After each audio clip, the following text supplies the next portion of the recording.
Chavez is perfect for this podcast, man. He's a movie geek just like the rest of us.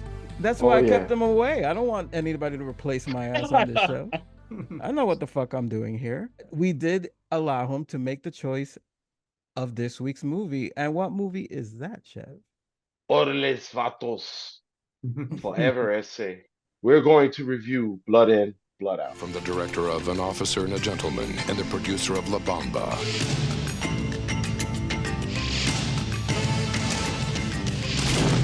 Blood In, Blood Out.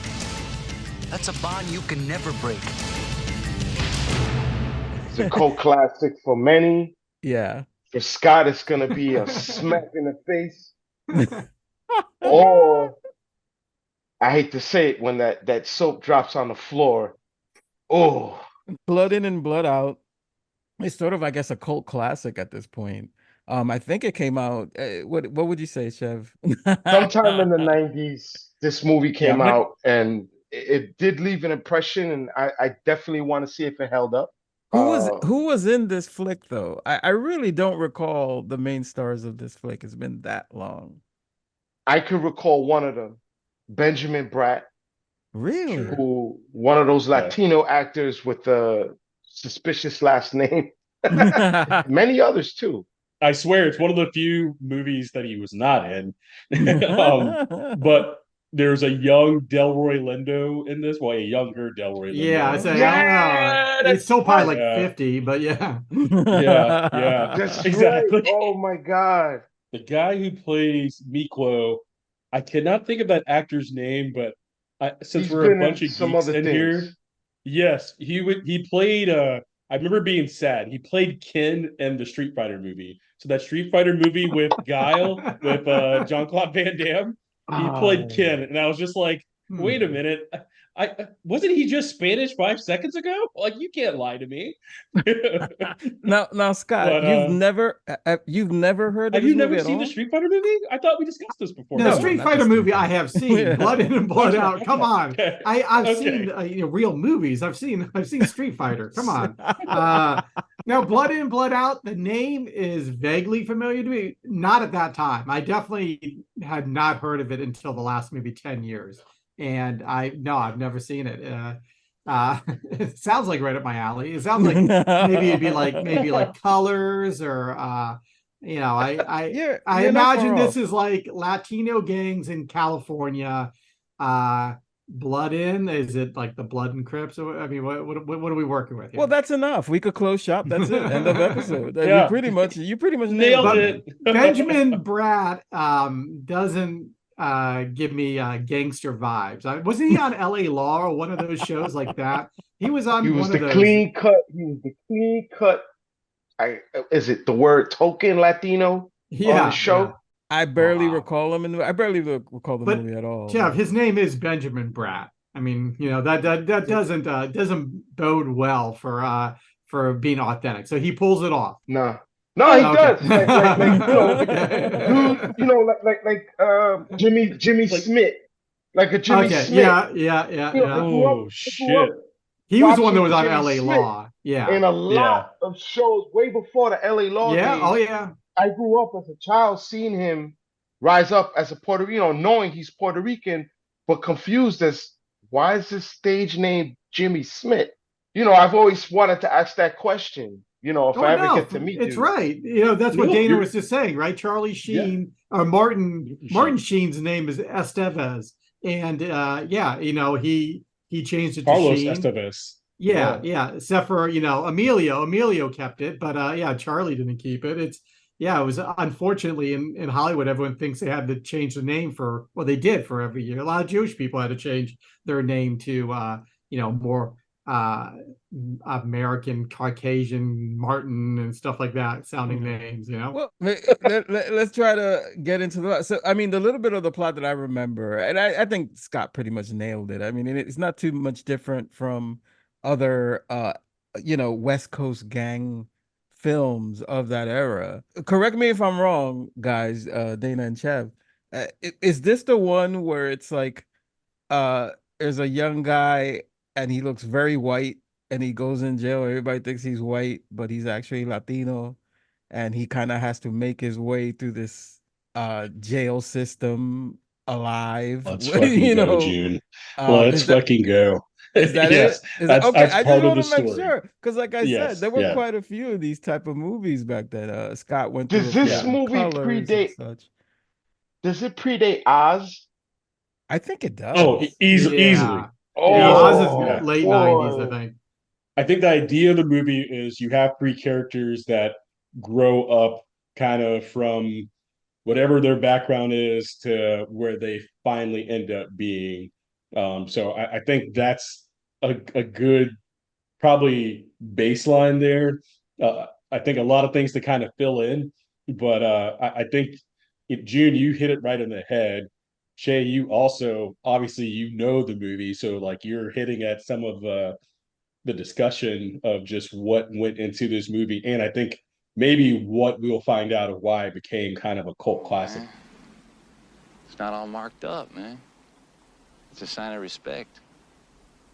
For 10 years, man, I've been Star Trekking in the Twilight Zone. Thought if I came and looked at this, I might find my way back, you know? Damn, we were all innocent, eh? It's all gone, Crucito. It ain't like that anymore. What, not even a little carnalismo left in there, is it?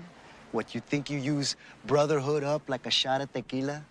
You just drink it down, it burns, makes you feel good, yeah.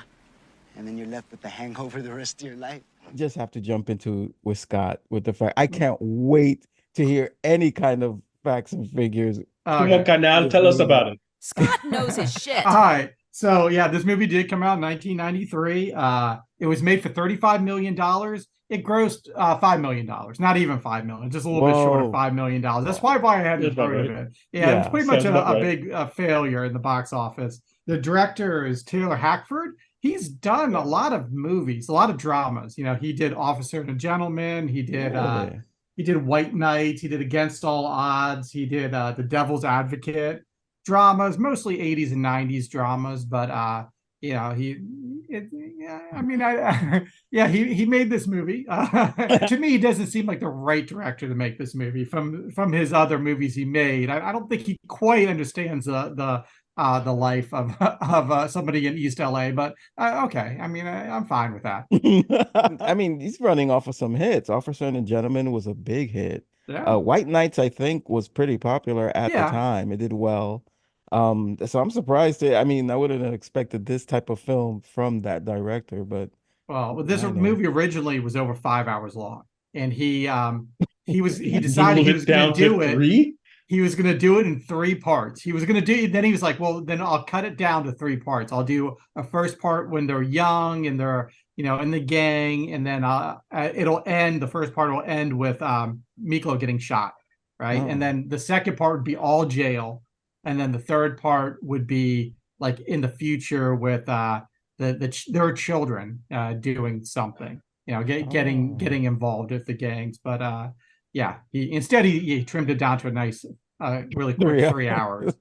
Yeah, he also did Ray, by the way, too. You know, he's done like, you know, really big dramas, not anything like this movie, but he did Dangerous Liaisons also. A lot of hits in this filmology. I mean, holy shit. But including Blood In, Blood Out. Including Blood In, Blood Out, yes. To me, the craziest cast is the Miklo guy, right? The Damien Chapa. I mean, I don't understand who thought this guy was a star to put him in the front of this movie.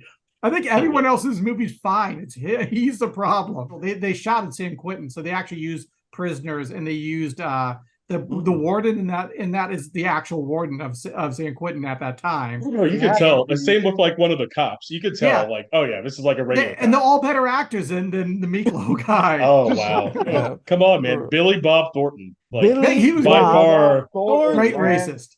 Was that before or after Angeline? Oh, way before. Way before. His name was William. Yeah. His name is William Robert Thornton. Like that's by far. Before Sling Blade. This is before all that. Sling Blade, Con Air, all that stuff. Yeah, this is a no-name Billy Bob. How about your boy Biff making an appearance as a cop. Biff is in the movie. Oh my gosh, we just did Back to the Future. I know. Tom Wilson is in this movie. And I was like, oh shit, Biff. You can't escape Back to the Future, Dana, no matter how hard he may have been the biggest star. He's probably the most well-known actor in this movie when this movie was made. By the way, that mural, Miklo still cannot act in that mural. His acting in that picture is horrible as well. They captured it forever, like on the wall. Oh God, bro. Chav, man, this is your baby. This was your pick. This movie. Give us your critique, man. Go, man. My critique on it. It held up. It still was as entertaining as it was when I first saw it. I liked Cruz's character a lot. Oh. Being an artist myself, there was a lot to relate to. I have in my family, there's been drug addicts. And a lot of the tropes were very familiar with Mexican families throughout what they go through.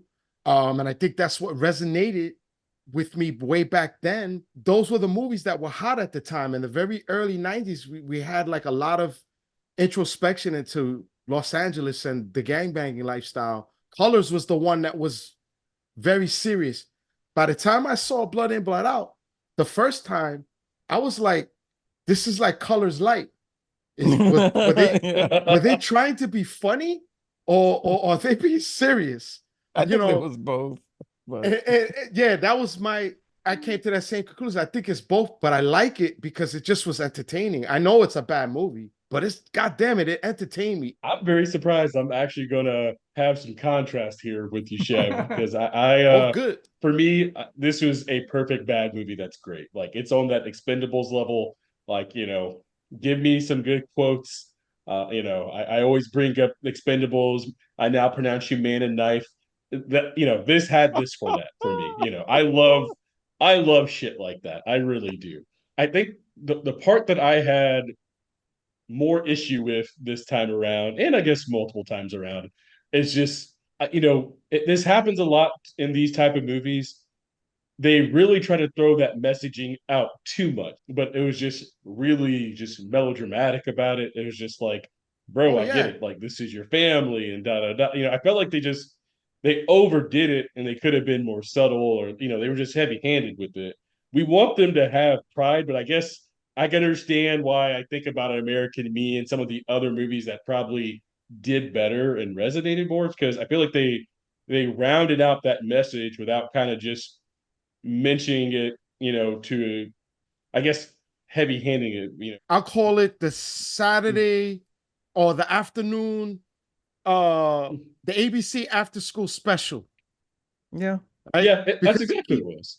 They keep, this is, I agree with you. This is that all rinse the and way. Repeat. Rinse and repeat. All the way. Because it's add not some like prison Colors. sex to it, and it's perfect. Yeah, I feel the same way. Like this was an entertaining movie. I'm gonna watch it again. I'm gonna quote the shit out of it.